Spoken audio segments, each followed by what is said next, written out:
तो एपिसोड 7 की शुरुआत वहीं से होती है जहां से 6 की खत्म हुई थी। जो जियांगो एक बहुत ही ज्यादा हॉट औरत के घर पे आया रहता है और वो और कोई नहीं बल्कि इसकी टीचर ही रहती है। और जियांग को देखते ही वो कहती है अच्छा तुम आए हो, वो भी इतनी रात को, कोई बात नहीं घर के अंदर आओ। तभी जियांग देखता है कि जो है टीचर उसने मतलब बहुत सेक्सी बहुत हॉट कपड़े पहने तो शर्मा जाता है। वो कहता है प्लीज आप कुछ और पहन लीजिए, इसमें बहुत चीज आपका दिख रहा है। तो उसकी टीचर बोलते हैं अरे तुम शर्मा क्यों रहे हो, यहाँ सिर्फ हम दोनों है, कोई और नहीं आने वाला, इसलिए टेंशन मत लो और कमरे के अंदर आ जाओ। और जैसे ही उसके घर के अंदर जाता है वो देखता है कि हर जगह खाली कचड़ा बिखरा पड़ा है, बहुत दिन से सफाई नहीं हुई है। और तभी उसका ध्यान जाता है एक ब्रा इसी पड़ा हुआ है, जो देख के वो हिल जाता है कि अरे बाप रे ब्रा खुले में पड़ा है। लेकिन खुद को शांत करता है, अरे यार एक तो औरत का घर है, ऊपर से सिंगल औरत के घर है, तो ये सब नॉर्मल चीजें है।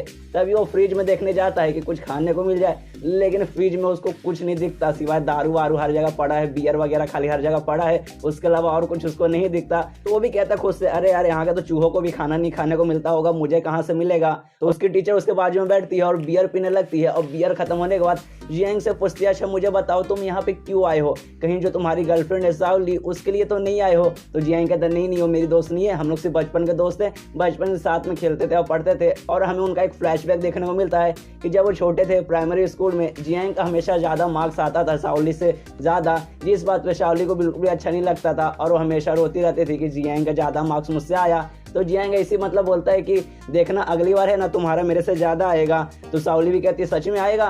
तो उसके बाद फिर टेस्ट होते हैं, लेकिन फिर जियांग का बहुत ज्यादा आता है, जिस बात पे साओली को गुस्सा आता है और जियांग को हमेशा मारने के लिए उसको डराने के लिए उसके पीछे भागती थी। और जियांग भी परेशान है, अरे यार मेरा ज्यादा है तो मैं क्या करूँ, मेहनत करेगी तो इसका भी आएगा। और साओली उसे कहती है देखो इस बार भी तुम्हारा ज्यादा आ गया और तुमने मुझसे कहा था कि अगली बार मेरा ज्यादा आएगा, मतलब तुमने मुझे धोखा दिया।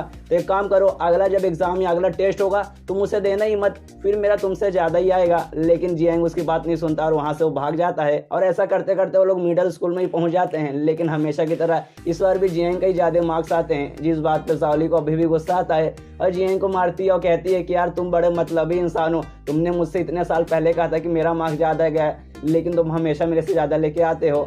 तो साओली भी सोचता था कि अरे यार मैं इससे ज्यादा लाऊंगा तो मेरे को परेशान करेगी, इसको ही मैं आगे करता हूँ। और उसके बाद से जितने भी टेस्ट जितने भी एग्जाम होने लगे उसमें वो जानबूझ के कम मार्क्स लाता था, जिस बात पे साओली को भी बहुत ज्यादा खुशी होती थी और साओली का उसका बहुत ज्यादा मार्क्स आता था उसके मुकाबले।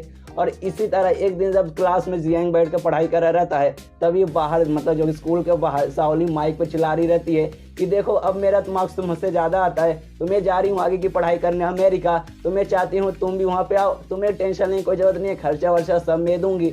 यहाँ पे जियांग परेशान है कि अरे यार ये स्कूल में क्या बोल रही है, मेरा नाक कटवा के रहेगी। और जियांग उसे कहता है अरे यार प्लीज तुम यहाँ से चली जाओ ना मेरा नाक कट जाएगा।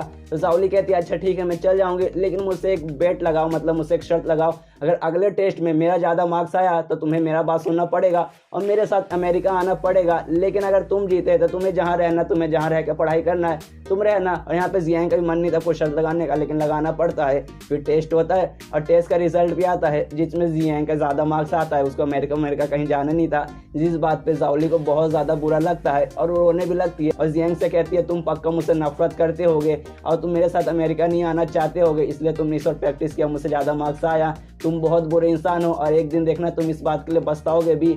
इतना बोलते बोलते रोते रोते वहां से चल जाती है। अब गाइस आते हैं प्रेजेंट में, इनका फ्लैशबैक खत्म हो चुका है। कहाँ जियांग अपने टीचर से ये बोल रहा है कि इस बार भी मैं बहुत ज्यादा मेहनत करूंगा और बहुत अच्छे मार्क्स लाना चाहूंगा, इसमें अगर मुझे कुछ भी प्रॉब्लम हुआ मतलब कोई क्वेश्चन में दिक्कत हुआ तो मैं आपसे आके पूछूंगा और मैं अभी यही करने आया हूँ, आपसे काफी सारे डाउट्स क्लियर करने आया हूँ। ये सुनकर उसकी टीचर बोलते हैं अच्छा इसी बात है क्या, आखिरी बार मैंने तुम्हें बहुत पहले देखा था तुम्हें अपनी पढ़ाई पे मेहनत करते हुए, पढ़ाई पे फोकस करते हुए, आखिर मुझे ये बताओ तुम ये कर किसके लिए रहे हो, कहीं तुम्हारी कोई दूसरी गर्लफ्रेंड तो नहीं आ गई, कहीं तुम उसके लिए तो नहीं कर रहे हो। यहाँ पे जियांग बोलता है नहीं ऐसी कोई बात नहीं है, बस एक मेरी दोस्त है मैं उसके लिए कर रहा हूँ, बस एक नॉर्मल सी दोस्त है, इससे ज्यादा हमारे बीच में कुछ नहीं है। तो उसकी टीचर बोलते हैं क्या इसी बात है, नहीं तुम झूठ बोल रहे हो, पक्का तुम्हारी गर्लफ्रेंड है और एक से ज्यादा होगी, क्योंकि तुम थोड़े से स्मार्ट भी हो, पढ़ाई में भी अच्छे हो, तो ये मतलब जाहिर सी बात है कि तुम्हारी एक साथ एक से ज्यादा भी गर्लफ्रेंड हो सकती है। तो जियांग सुनने के बाद बोलता है क्या मेरी इतनी गर्लफ्रेंड होगी, अरे यार मेरा तो एक मेल फ्रेंड भी नहीं है। और उसके बाद जो उसकी टीचर रहती है वो यही सब बोलते बोलते उसके पैरों पे सो जाती है। इसके बाद फिर सुबह हो जाती है और जियांग भी टीचर घर से निकल जाता है है स्कूल जाने के लिए, तो उसकी टीचर पीछे से बोलती है अच्छा बाय मेरे डार्लिंग, और जितने भी लोग रहते हैं आसपास वो सब सुन लेते हैं और जियांग पे हंसने लगते हैं और कहते हैं यार देखो कितने बेशरम बच्चे हो चुके हैं आजकल के, अपने से बड़ी उम्र वाले लोगों के साथ ये सब करते हैं। और जियांग भी यहाँ शर्मा जाता है, अरे यार ये सब क्या बातें कर रहे हैं, और टीचर पे चिल्लाते जाता है यार आप टीचर हमेशा इसी करते हैं मेरे साथ। इसके बाद सीन शिफ्ट होता है स्कूल में तेंजुआन पे, जो कि हमेशा की तरह जो लड़के लोग हैं उनको टॉर्चर करने में लगी है, उनसे जानबूझ के 50 किलो 100 किलो के वजन उठा रही है, और वो लोग भी मजबूरन करना ही पड़ता है यार, अगर नहीं करेंगे तो ऐसे हमारी बैंड बजा देगी। और तभी वहाँ पे एंट्री होती है जियान की, और उसे देखते ही तेंजुआन शर्मा जाती है और उसे ज़बरदस्ती वहाँ से बाहर ले जा रही थी और कहती है चलो बाहर जाके हम बात करेंगे, अंदर बात नहीं करेंगे। तो जियान कहते हैं कि नहीं मुझे अंदर बात करनी है, और ये सिर्फ तुम्हारे लिए नहीं जितने भी लड़की हैं उनके लिए बात है। और कहता है कि मैं तुमसे शर्त लगाने आया हूँ यहाँ पर, कहता है सारी लड़कियों से जो तुम्हारी कैप्टन है तेंजुआन, मैं उसके साथ शर्त लगाना चाहता हूँ, लेकिन तुम सब पार्टिसिपेट करोगे और मेरा शर्त ये है जो अगला एग्जाम होगा उस एग्जाम में अगर मेरा तुमसे ज़्यादा मार्क्स आ गया तो मैं जीतूंगा, और जो विनर रहेगा वो लूजर को बोल सकता है, मतलब जो काम करने बोले लूजर को वो काम करना पड़ेगा, और मैं अकेला रहूंगा और तुम सारी जितनी भी लड़कियां हैं वो सब रहेगी, और तुम में से किसी का एक बंदे का भी मेरे से ज़्यादा मार्क्स आ गया तुम लोग जीत जाओगे। और ये थी पहली कंडीशन। दूसरी कंडीशन ये है भले ही तुम लोग का मेरे से ज़्यादा मार्क्स नहीं आया, लेकिन अगर मैं पूरे स्कूल में फर्स्ट नहीं आया तो भी मैं हारूंगा और तो भी मैं लूजर कहलाऊंगा, और उसके बाद तुम जो बोलोगे वो मैं करूंगा। यहाँ पे सारे लड़के सोच रहे अरे यार ये क्या बोल रहा है, ऐसे तो कभी जीत नहीं पाएगा, नंबर 1 कहाँ से आ जाएगा पूरे स्कूल में। और यहाँ पे तेंजुआन भी सोच रही है अरे यार पगला गया है क्या, इसका रैंक लगभग 150 आता है और हमारी टीम में एक लड़की है जो लगभग टॉप 10 के अंदर आती है हमेशा, तो ये तो हार ही जाएगा। स्पोर्ट कोटे की साइड लड़की बोलती है अरे चलिए कैप्टन हम लोग इसका शर्त मंजूर कर लेते हैं और इसे हरा देंगे, अरे यार ये बुद्धू ये कहाँ जीतेगा। तो कैप्टन यानी तेंजुआन भी बोलते हैं अच्छा ठीक है हमें तुम्हारा शर्त मंजूर है। तो जियांग भी बोलता है अच्छा ठीक है अब मिलते हैं 1 हफ्ते बाद। और उसके बाद से जो जियांग है वो पूरा जी तौर से मेहनत करने लगता है, पढ़ाई करने लगता है, खाते समय खेलते समय पढ़ते समय हर जगह, मतलब हर जगह सिर्फ पढ़ाई कर रहा रहता है। पूरे स्कूल में भी यह बात फैल जाती है जो कि जियांग है उसने जो स्पोर्ट कोटे की कैप्टन है यानी तेंजुआन उसके साथ शर्त लगाया है कि जिसका ज़्यादा मार्क्स आएगा वो जीतेगा और विनर लूजर को जो काम करने बोलेगा वो करना पड़ेगा। और हमेशा की तरह जियांग अपने घर पे एक रात पढ़ाई कर रहा रहता है, तभी बहुत ज़ोरदार बारिश होने लगती है और वो खिड़की बंद करने जाता है, तभी देखता है जो खिड़की के बाहर बारिश हो रही है, उस बारिश में जावली खड़ी हुई है। तो जियांग छाता लेकर जावली के पास जाता है जहाँ जावली बहुत ज़्यादा दुखी रहती है और जियांग को देखते ही उसके पास चिपक जाती है और कहती है वो वापस आ चुका है, मेरी ज़िंदगी बदतर बनाने के लिए वो वापस आ चुका है और तुम्हें भी लगता है ना कि मैं बहुत बुरी लड़की हूँ। तो जियांग बोलता है अरे तुम ये क्यों बोल रही हो, तुम बिल्कुल भी बुरी लड़की नहीं हो, तुम बहुत अच्छी लड़की हो, तो प्लीज़ ये सब फालतू बातें मत करो। और यहीं पे ये एपिसोड खत्म हो जाता है। कोई बात नहीं, मैं अगला एपिसोड भी यहीं पे एक्सप्लेन करता हूँ। तो अगले एपिसोड की कहानी भी लगभग यहीं से चालू होती है जहाँ से पिछले एपिसोड खत्म हुआ था। अगला दिन सुबह हो चुकी है, बारिश सब रुक चुका है, मौसम साफ हो चुका है, जियान भी उठ चुका है, स्कूल में जा रहा है, उसका पेपर देने का टाइम आ चुका है और इसका एक छोटा सा फ्लैशबैक देखने को मिलता है जहाँ उसने जावली को चुपचाप मतलब अच्छे से उसको घर पे भेज दिया था, जहाँ उसकी माँ ने उसे ये बताया कि वो आजकल जावली कुछ सही से नहीं रह रही, उसका ध्यान कहीं और है और बहुत अजीब बर्ताव कर रही है, मतलब उसके साथ कुछ अजीब चल रहा है। उसके बाद जियान भी स्कूल पहुंच जाता है जहाँ जीतोंग उससे मिलती है और जीतोंग देखती है कि जियान की हालत थोड़ी ख़राब है, मतलब उबासी ले रहा है, वो लगभग अभी भी नींद में है। और जियांग से पूछती है क्या तुम ऐसी हालत में पेपर दे पाओगे, क्या तुम फर्स्ट आ पाओगे। तो जियांग बोलता है अरे कोई प्रॉब्लम नहीं है, आराम से दे दूंगा, मेरे लिए बाएं हाथों का खेल है ये।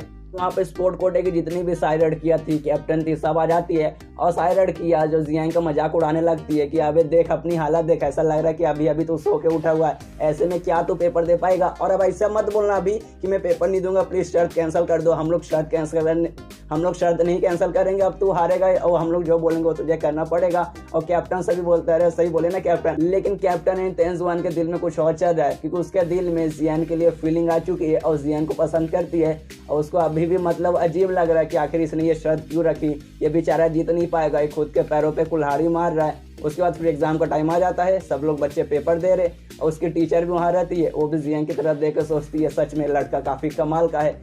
उसके बाद पेपर खत्म हो जाता है, स्कूल की छुट्टी होती है, जियांग घर पे जा रहा रहता है और वहाँ पे तेंजुआन भी रहती है और जियांग को देख के उसको आवाज़ लगाती है, लेकिन तभी ध्यान जाता है जियांग के बाजू में जीतोंग आ चुकी है तो आवाज़ नहीं लगाती और वह इसी चल जाती है चुपचाप। उसके बाद कुछ दिन बाद का सीन शिफ्ट होता है जहाँ रिजल्ट आने वाला रहता है। और स्पोर्ट कोटे की जितनी भी लड़कियां हैं वो सब खुश है कि चलो यार आज दिन आ गया, थोड़ी देर में रिजल्ट आएगा, फिर दूध का दूध पानी पानी हो जाएगा। पर हमें पक्का यकीन है कि हम लोग ही जीतेंगे, वो बुद्धू लड़का जियांग जीत ही नहीं पाएगा। कि हमारे टीम में शाइशु है जो कि हमेशा टॉप 10 में आती है, तो कोई टेंशन की बात नहीं है। और तभी वहाँ पे आता जियांग जिसने कॉस्ट्यूम लिया था और वो कॉस्ट्यूम दे देता है वो उस टैंग जुआन को, कहता है कि देखो मैं जीत चुका हूँ, तो ये लो और 2 हफ्तों के लिए लगभग स्कूल में तुम यही पहन के रहना। बस यहाँ पे बात क्लियर हो गया कि उसने ये शर्ट क्यों लगाई थी, क्योंकि उसको तैंग जुआन को हराना था और उसको हराने के बाद उसको वो सारे कपड़े वो पहनने को देता जो कि लगभग वो पहनना चाहती थी, लेकिन वो और दूसरों के सामने नहीं पहन सकती थी। क्योंकि पिछले एपिसोड्स में हमने देखा कि उसको फैंसी वाले कपड़े जो कॉस्प्ले है वो करना पसंद है,